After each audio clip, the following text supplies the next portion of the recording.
Ooh, boy. Um, Today I wanted to talk about something that I don't think it's kind of scary to get into. If when you first started, I was terrified of getting into this, and I could already tell it's going to be a hobby of mine.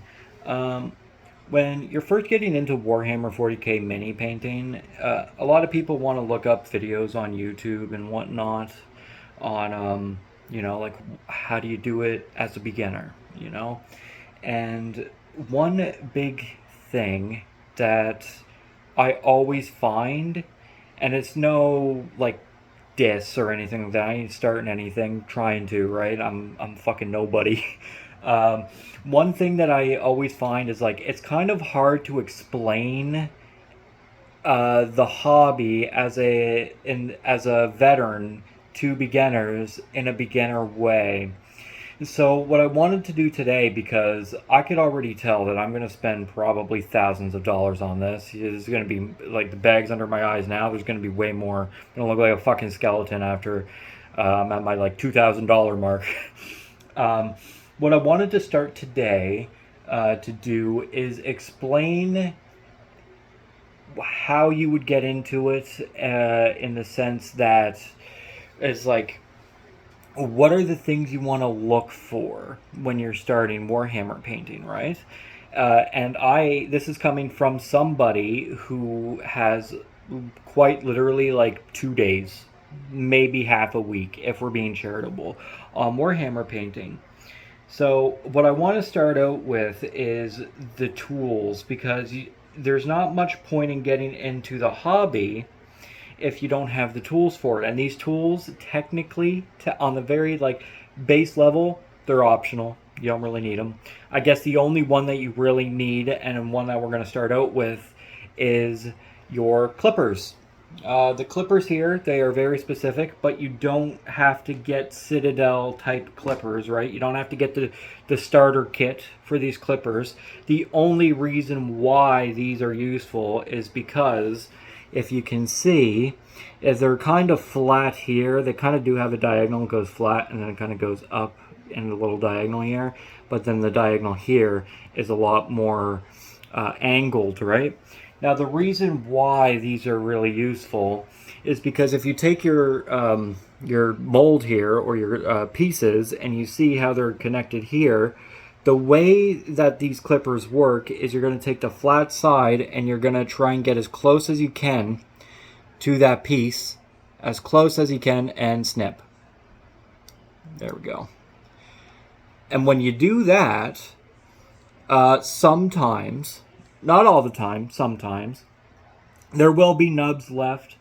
And what you want to do with your nubs, if they're small enough where they're just like a white dot, like a damage mark, is you're going to take a metal file and then you will sand it off.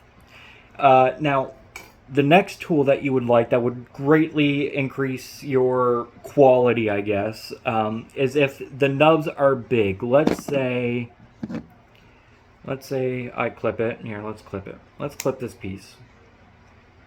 I'm going to clip it right there on purpose. So let's say you're clipping away and then you have your piece. This is a Space Marine Ultramarine piece. And if you look right here, there's nothing there. It goes flush with the body. But then, oh no, you got this piece here. So what this X-Acto knife is for, and this is barely used, which is why you could probably get away with just using your clippers. But what you want to do is you kind of just want to saw it away. You just want to saw that away. And if it's really big like this, then you can take your clippers. I guess that would be more useful, right? You want to take your clippers and then get that big piece away, and then you're going to take your X-Acto knife. I kind of hold it like this, press my finger up against it, and then just scrape away until it's smooth. And what you get there still, after doing that, let's see if it can focus. What you get there still, focus, shit phone, is a white line still, or a white dot from the nub. And then what you would do is you would take your file, And then all you really, like, you don't even have to file like this. You just hold your file, and then you're going to take your piece, and you're just going to, like that. And then it's perfectly fine. And then that's how you deal with your pieces. And that's why these tools are very useful. But at the end of the day, they are optional. The only ones that wouldn't be are these, but you, at the same time, you can find clippers at a store that would probably have a flat edge and would either stay sharper longer or whatnot. But the reason why these toolkits are useful is because they come with 13 paints and the clippers. You really just spend the money to get the kit, and you have basically your starters, right? And that's what I've been working with. I'm very, very new into this hobby, right? Let me get the protective thing back on my X-Acto knife. The next thing I want to delve into is your paints. Your paints are very, very important. So what I'm going to do is, instead of having my tools on the top here, I also have another tool that's specifically for the paints. And I'm kind of battering the cap for it all. I'm just going to leave it there. Put my paintbrush in. I really wasn't prepared for this. So what you want to do with your paints, I have this kit here for the paints. This is like $4 from the dollar store. Is you want to examine your paints. When I got this kit, there was a little dent on the box, which tells me that there was a little bit of beating up on it. It wasn't really taking care of that but well. But when you want to look at your paints, you want to look at really good ones. So let's use this new one that I got. I only bought 2 paints so far, and then the rest are from the starter kit. The one that I bought, because I'm going to be using Death Guard a lot of the time, is when I paint them. I'm not getting into the tabletop or anything like that. I'm just going to be painting them because fucking Death Guard. What you want to look at when you get your paints is you can really tell from the top how pristine it is. Your paint right there. Now let's look at the black that I've been using a lot of, because the black, what I do is, let's use an example here. So this would be the body piece of a Space Marine, and they all come gray. If you could see if it's focused, they all come gray. What I do, and I'm going to use a different piece here, is I will paint them black. This is the back of a Primaris Stormcast collar thing, Eternal, whatever. I paint them black. What that does when you paint them black, essentially, long story short, is it makes the colors, I guess, a little bit more dark and not washed out looking, at least in my experience when I'm painting them. When I use the black a lot, and I'll put it up against the Death Guard green here, you can see very, very clearly the paint is starting to get into the track, which is very, very annoying. It can actually ruin your paint. So where this, I didn't even open it yet because I'm painting off all my practice ones. Place in PEI, Prince Edward Island, gave me 5 Primaris Stormcasts and 5 Space Marines to paint for free to start out as. And then I bought the Blight Hauler, the Death Guard tank. This is what the Blight Hauler is. I bought that with my own money. And then I bought this because I don't have a green. My base kit didn't come with a green or like a Death Guard green, right? But the tool that you want to try and minimize this as much as possible is another thing I got from the dollar store. It is a scraper. I guess on the pack this was considered the scraper. I don't even use this. I don't even know what it would be used for, right? This is your bread and butter of the little scraper pack. It comes with this protective tip because it is sharp.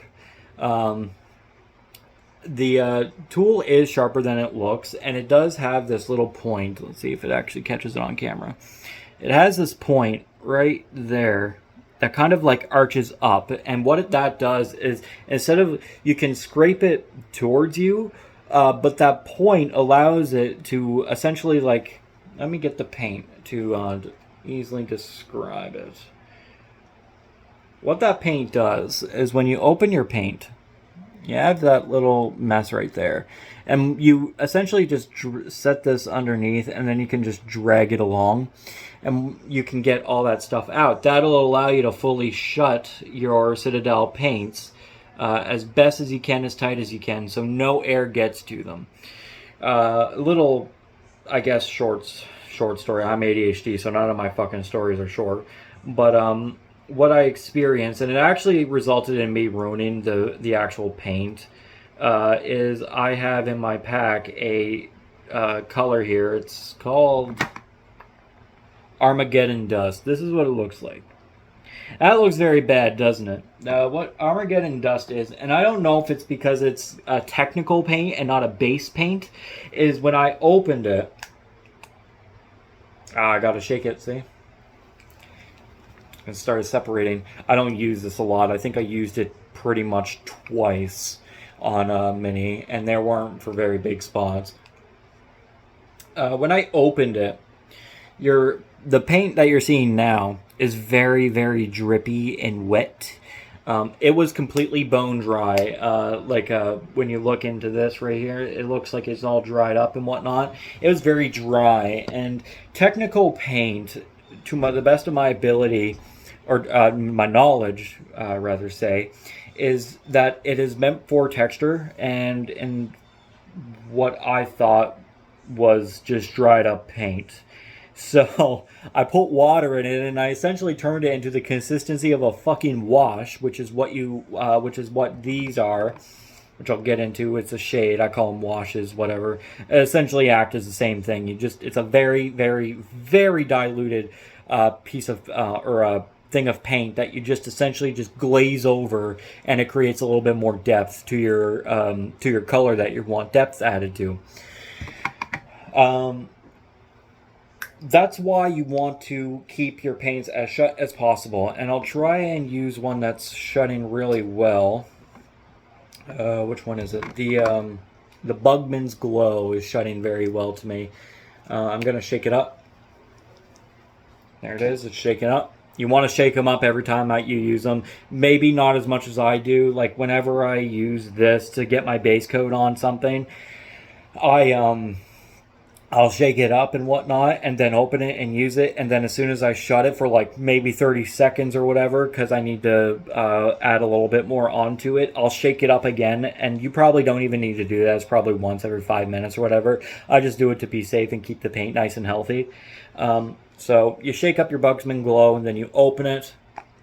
There you go. And then when you shut it, you should see it actually clip. You should see a normal, like, clip to it, and you probably even heard it. Hopefully the fucking microphone picked that up.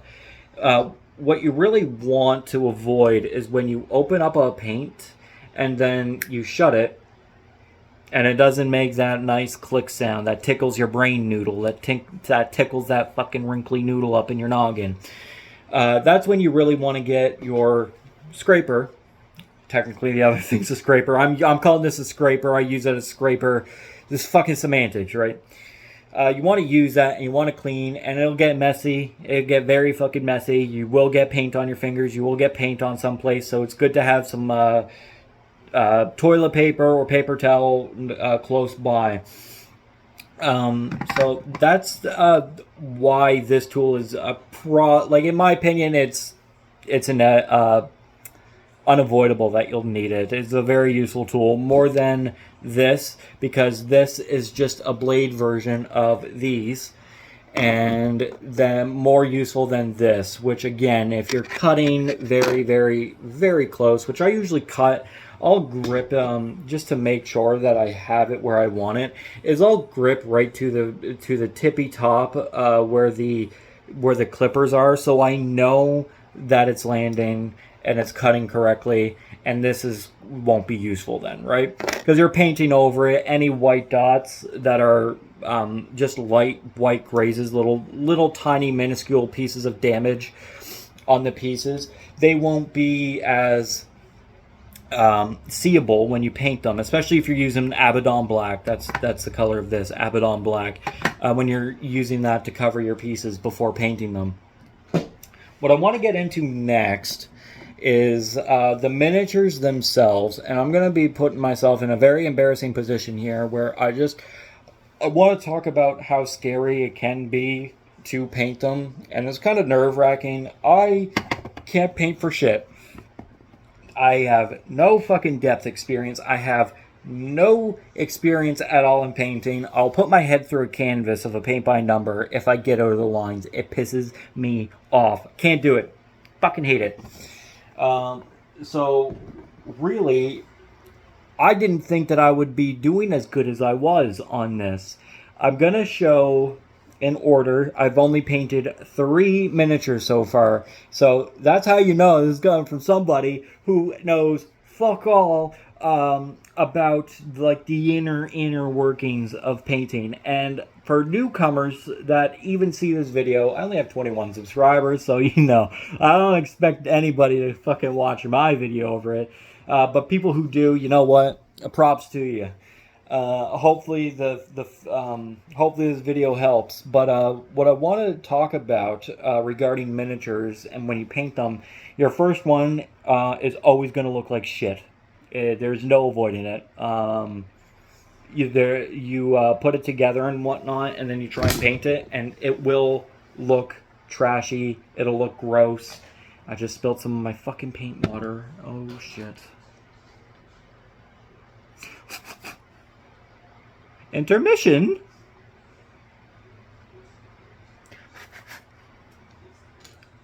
Keep that away. There we go. Okay. Whew. Back on track. Lost my train of thought. Sorry about that. The paints, they can come off. They're very easy to mess up and whatnot. So you don't want to get you want to get the paint on them, not water, paint. What I was trying to say is there's no avoiding getting your miniatures to look, at least your first miniature, and honestly, probably your first 50 miniatures, they'll look like shit. Now, long term, I guess short term, actually, you will see an upgrade. I've personally seen an upgrade in my skill. Yes, Kestis, you are a cute dove bird, and you have a sense of humor. You laugh a lot. I gotcha. I got a Stormcast. My first paint was a Stormcast Caller Eternal. Vindicator. A bunch of words in the Warhammer dictionary. And then this is what he looks like. Come on, focus.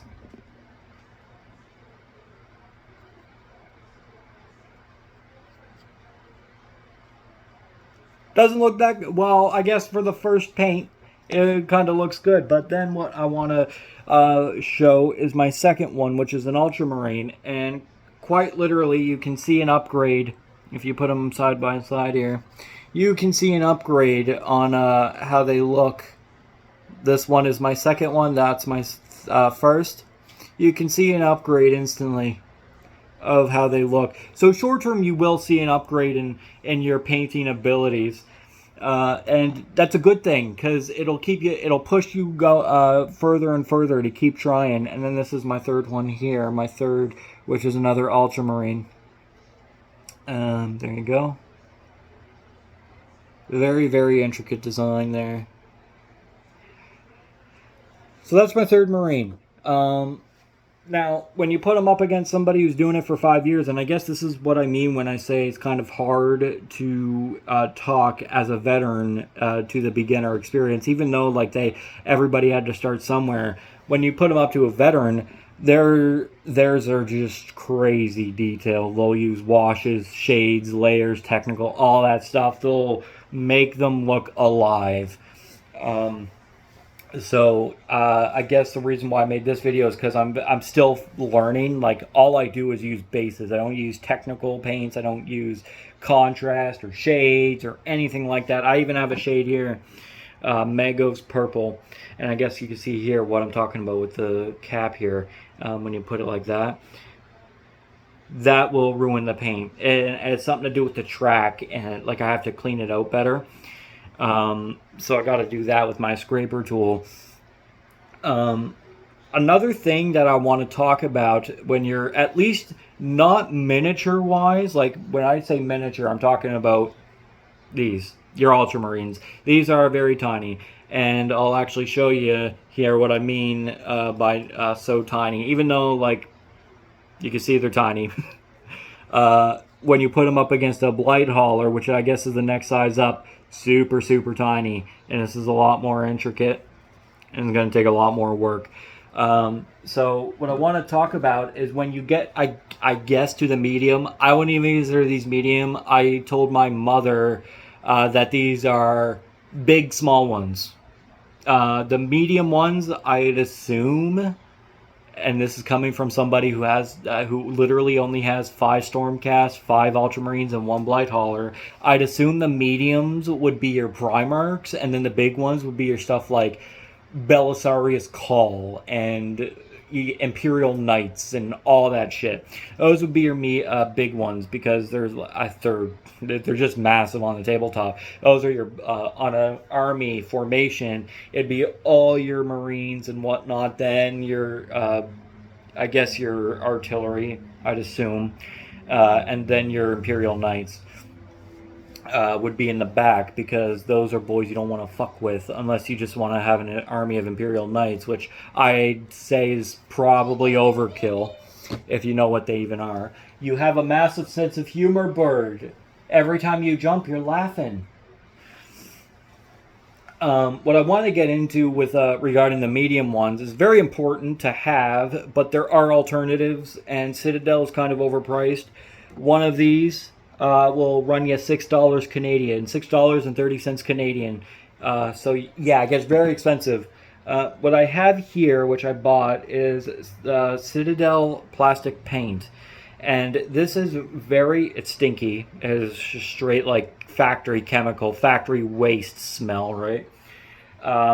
What's super important about this, and I would really implore if you're getting glue to get one that has this on it, which is a metal paint. Or metal point, I should say, is it's because the designs are so intricate that you really, really want to make sure that you get as little glue in the areas as possible, and you can't do that when you're trying to like get a little tiny glue thing like crazy glue, which is only that big, and you're trying to do this and look at it and whatnot. The bubbles on it are way too big. So what I do with this is I take it off. I had trouble opening it the first time that I opened it and actually getting the glue out. But when you take it off, quite literally all you need to do, and I'm not going to actually get the glue out, is turn it upside down. And the pressure you put on this is so tiny because, like I said, you're literally only getting a bubble. Unless you have bigger ones, but I'm using this on a Space Marine because I used it on the heads to keep the heads in place. Is when you get your Space Marine here, you have a little piece where the head goes. I have to remove my face so it focuses. You have the little piece where the head goes, and there's that little dip. Now I actually, on the way back from PEI during the road trip, I was building one, and I thought you had to glue the head in because there was no place to put the head in. I actually just learned this morning, or when I was building my third one, which was last night, is that these are L-shaped for a reason. This is the head, by the way. This is a little tiny head, super, super tiny. The reason that these are L-shaped is because this head in particular is meant to have your characters straight and they're looking like that. And the L shape actually goes into the little top notch here, and it's perfect for it to line up like that. And then I'm not going to put it in because they're a pain in the ass to get out. And it's perfect like that for it to be looking off to the side, right? So I put glue in there to hold it in place because I thought that you really didn't have a spot to put the head unless you glued it. So the glue is very, very important, mainly for the medium builds.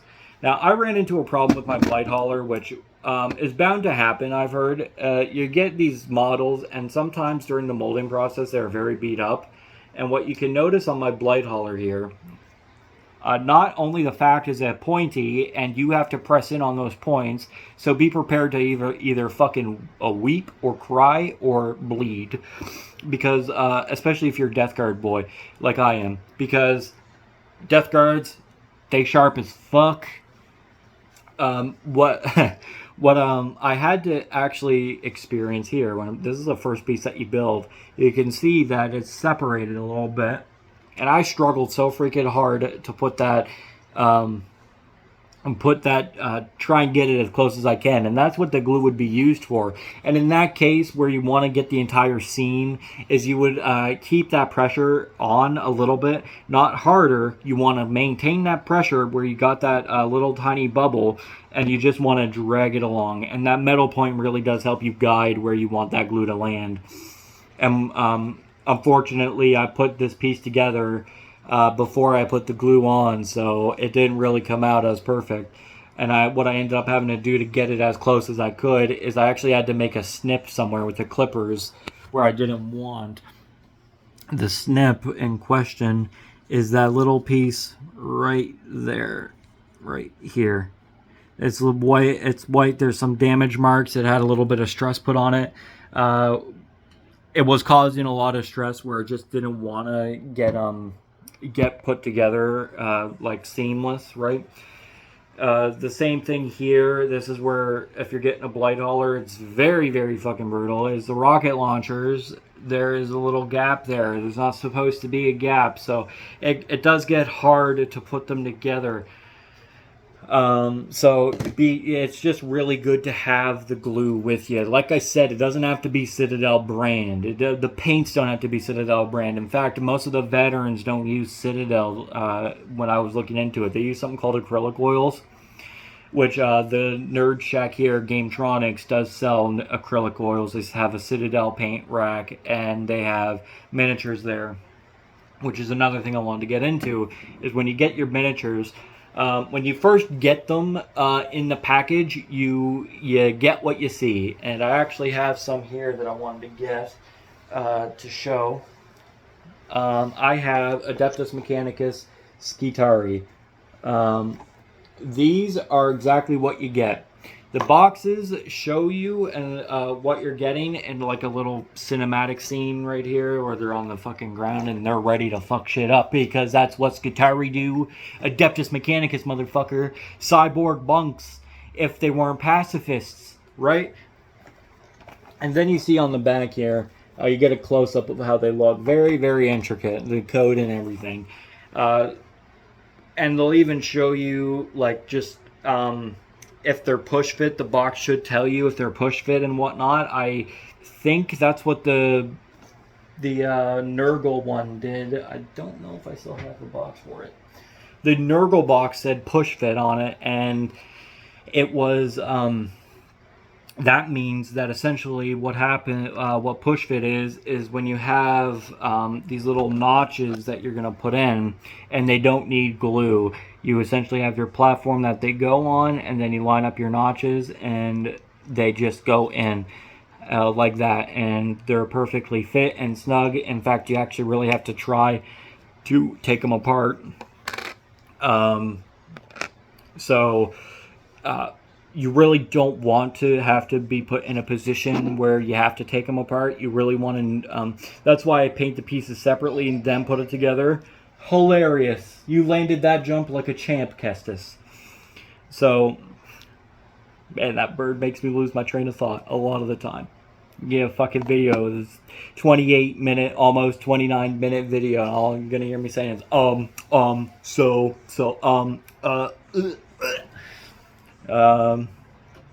yeah, like I just did again. So what I do, so I know what I'm putting together and how it's gonna look, it is kind of, you're using more paint than you have to, a little tiny bit, because some pieces aren't going to be seen when they're put together. Like, for example, this Stormcast Eternal, this little red piece up here on his little pauldron, I actually painted that. It's a lightning bolt, and I actually can't take it apart because I glued, even though it was push fit, I glued the fucking shield into his arm. So the lightning bolt, it's a lightning bolt that's kind of like let me see.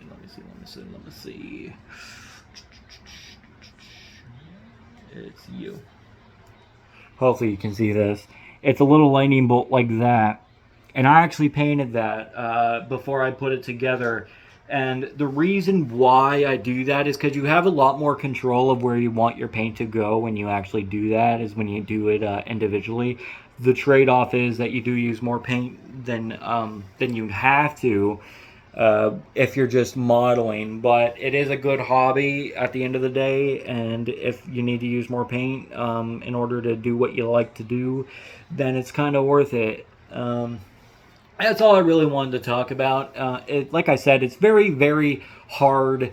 Like, for example, me playing zombies and whatnot, trying to talk like Call of Duty Zombies, because I'm a very, very big zombies fan, storyline and all. It's very hard as a veteran to say, hey, go do this thing to somebody who doesn't know fuck all about zombies. I'm actually playing with somebody who is more casual than I am.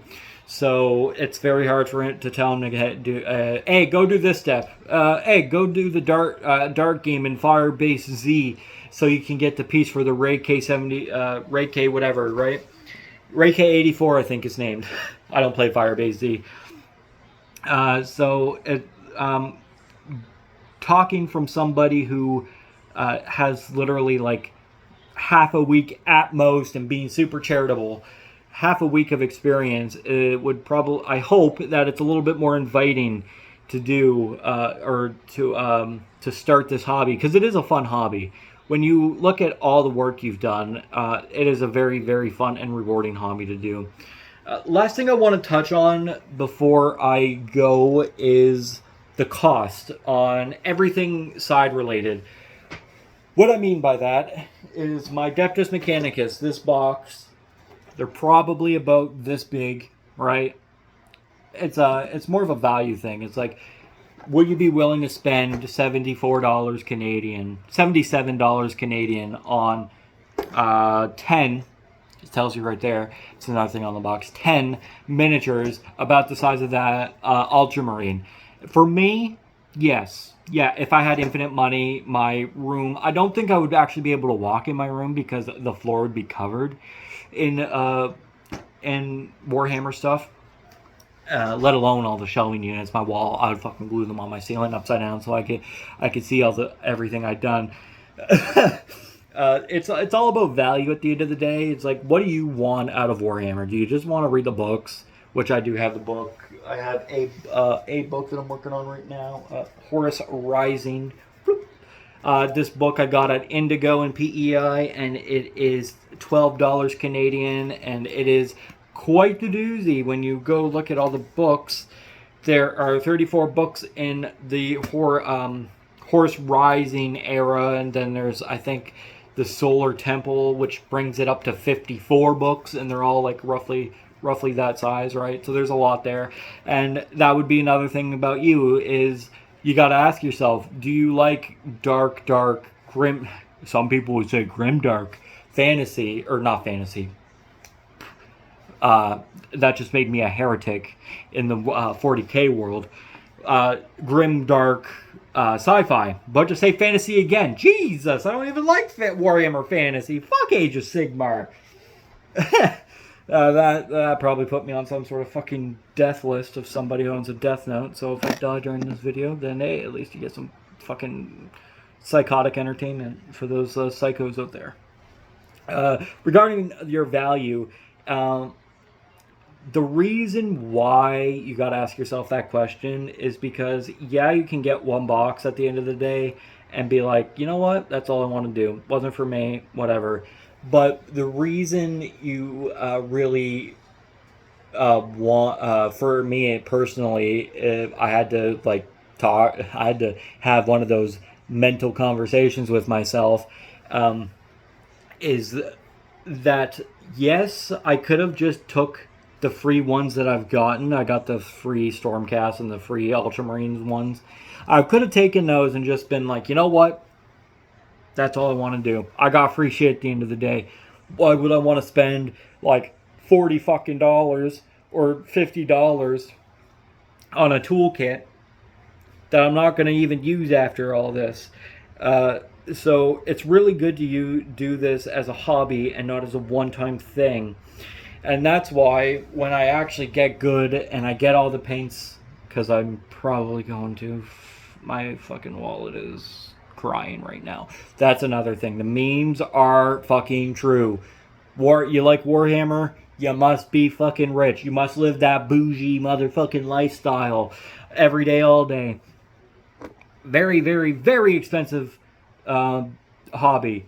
Like I said, paints, and I'm talking about base coats. You can tell what's base because on the paint it does say base on it. And then like contrast, like Magos purple or Magos purple, is says contrast on it, right there. The paints themselves, at least the base coats, ran me $6.30 per. And the prices vary based off what type of paint you got. Is it technical? Is it contrast? Is it shade? Is it layer? What is it? Like they'll vary, and that's just the paints. And like I said, $77 for 10 Skitar Adeptus Mechanicus Skitari. I'm so fucking excited. And then the Blight Hauler itself, just one miniature. It was just one. This thing right here ran me like 60. But it also is one of those big, small ones. So it is a very expensive hobby that you really need to determine what you want. I will say that the biggest bang for your buck, though, if you're trying to go budget but more, are your Space Marines, where they come with multiple, because you get multiple builds. And yeah, in the technical sense, they're expensive, but I get you would like, whereas the Adeptus Mechanicus ones, where I got 10 miniatures for $77, how much would one miniature be, right? And that's really what I did with myself is, okay, so what's the bang for my buck? Versus like a Primarch, which is one miniature, well, medium miniature, whatever, large, whatever. One of them will, at least Mortarion for the Death Guard, that Primarch would run me $209 at Gametronics. They get really expensive. Do you get that they get expensive yet? I said that more times in my life just now in this almost 38-minute video than I did in my entire life. So there's that cost, and then there's the side tool cost. These ran me, it came in a pack of 3 at the dollar store. The files did. Ran me about $2. So they got $2 there.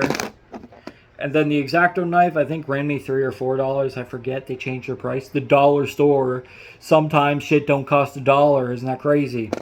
And then the set here for this scraper, for this pack here, even though you don't need this, I guess it would be a good fucking sweat scraper. Whoop. Oh, that's fucking disgusting, man. Ew. Fuck me. It's hot in my room. This ran me like $2, $3, I think. And then you have your paint. If you're going Citadel, which again, like I said, if you have a budget paint that has a metal tip or a guiding tip on it, this did run me like $8. Then I have my paintbrushes. There's actually a pack at Dollar Store. If y'all live in Canada, there's a pack that I found at Dollar Store where it came with... Let me get the set out here. There's also something that I forgot to talk about in the toolkit. This pack right here came with three of these. And I mean, like, this handful right here came with all that. And it times it by 3. So I got 3 packs of these. Very, very good. And like these, you probably won't even use a lot of. I use this brush for my base coat. And then I use this brush to clean my the rims of the paints. You just dip it in water, wipe it off, and then you essentially just like along the thing. It'll get bubbly, it'll get messy, but what that does is essentially cleans the track and smooths it out, because water, like I said, is the enemy of these paints, and it'll just like start eating away at it. So really, really needed to keep those tracks clean. And it's really beat up because of how I use it. I don't really pay much mind to it. So that was like $4 there, $5 there for all those paintbrushes times 3. And then the next thing that I ended up getting is a little case for the paints. The paint case. That ran me $4. And I just put that under my bed. Why do you put it under your bed? It's because when light gets to it, it'll dry up. The light will evaporate like sunlight. You can see it right there. I know it looks like a doorway to heaven. It's really not. It's the sun being an asshole and making me sweat. You want to put them under your bed because the sun will eat away the moisture that's in the paint and they will dry up. It'll dry up as bad as this, where I almost ruined this bread and butter brush on this paint because it was so hard that I actually went I had to put water in it. You really want to avoid putting water in it. If you keep your paints nice and safe, you really will never get a case where you actually have to put water in your paint. It's very, very, very rare for it to actually happen. So you want to keep it in a cool room temperature and dark place, which I use underneath my bed for. Wooden floor, not carpet, doesn't trap heat, whatever, right? So I use underneath my bed to keep my paints nice and safe. And then there's something that's kind of optional, which I didn't even break open yet. That's your cost. So I'll split that up right now. I'll break that off into its own little thing. The cost right now is your base cost of everything that I've talked about. Your file, your X-Acto knife, your scraper tool, your case, your paint brushes, all that stuff as base level stuff that'll get you like a result like this. Focus. There we go. It'll get you a result like that, right? The next thing you really, if you ever want to go above and beyond and start getting, I guess, intermediate level on your paints is, where is it? Where are you? Where the fuck are you?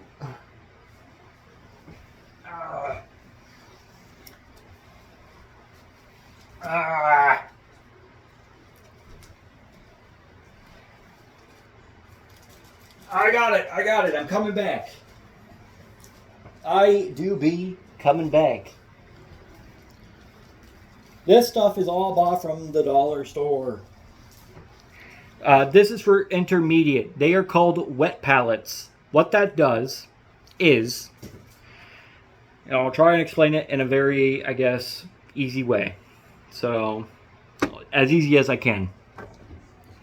So, what I have here is a shade. This color is called Agrax Earth Shade. This is a contrast. It's called Magos Purple. When you open them, you can also tell, like, it's very, very, very watery. What you do, or when you open it, you can see the little tray that's built into there is the there's not a lot of paint there. There's not meant to be because you're not meant to use a lot. So there's that. And then Agrax Green. I think there's even less that gets on the tray because you really just like dot it. Yeah, there's even less on the tray there. You just dot it on your paints to add a little bit of texture to it. But those, while they're contrast, while they're shades, you can turn any paint into a wash. Do I want to turn, like, you could ask yourself the question, is like, if I'm going to make a character and I want them to have a point of light on them, like maybe the sun is coming down here on them on the corner there, so you look at your miniature and you want the light to come down there, you really want to add some depth to it. So you could ask yourself, okay, do I want to use some Corax white base paint to add some depth? But how would you do that? Because the paint on them is very, very, very vibrant. You won't be able to add depth like that. So what the wet palette does when you make it, you can buy them or you can make them yourself. I opted to make them. Is you can essentially put your paint on it, a base color paint, and you could turn it into what I call a wash, which is essentially a shade and a contrast. It essentially dilutes the paint and makes it as the same consistency as the contrast and a shade. So how do you make a wet palette? What I got here is Tupperware. This ran me $1.50. It actually says it right there.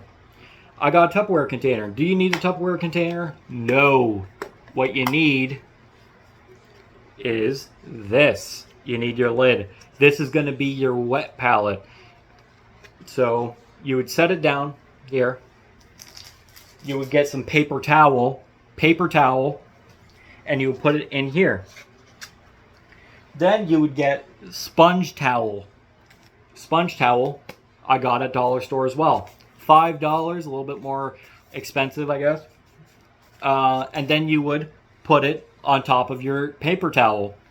After that, you would get some water and essentially fill it up as much as you can. Or not as much as you can. You don't want to use a lot. You'd fill it up and then essentially like flatten everything so there's no air bubbles in it, and make sure that it's flat as it can be. And then once everything is wet, you would drain off any excess water because you don't need it. It would actually make it worse than a shade and whatnot. And then your last step would be parchment paper that is not like wax paper. You don't want wax paper or anything like that. You want parchment paper that will go into this. It'll sit on top, and that's where you put your paints, and that's how you make your washes. It is essentially just constantly hydrating your paint over and over and over again, and that'll make your wash to add that point of light with your Corax white paint. So that is your intermediate stuff, and you don't really have to even worry about that if you're just going to be basic about it. But that is another thing to take into consideration when you're trying to decide what you want to do for your paints or for your miniatures in your hobby. If this is a hobby that you're looking to get into, is what you want out of it. Do you want to be a good, do you want to have these like super lively looking Space Marines? Do you want to have these things that look like when you go to sleep at night they're going to crawl on you and fuck you up? Or do you just want these miniatures that you can use maybe for tabletop? The painting hobby, just painting, not the tabletop, tends to go a little bit more in depth with their paints because that's why they're doing it, is for the painting process.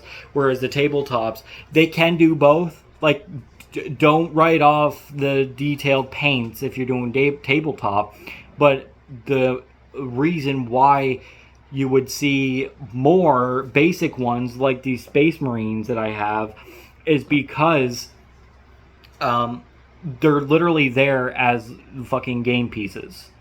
But that don't mean that people there aren't like that. That the people there have a life, because if they do detailed paints and they do the game, they most certainly don't have a life. That's what I'm trying to get out. ADHD, lose your train of thought everywhere you go. So that's all I wanted to talk about today.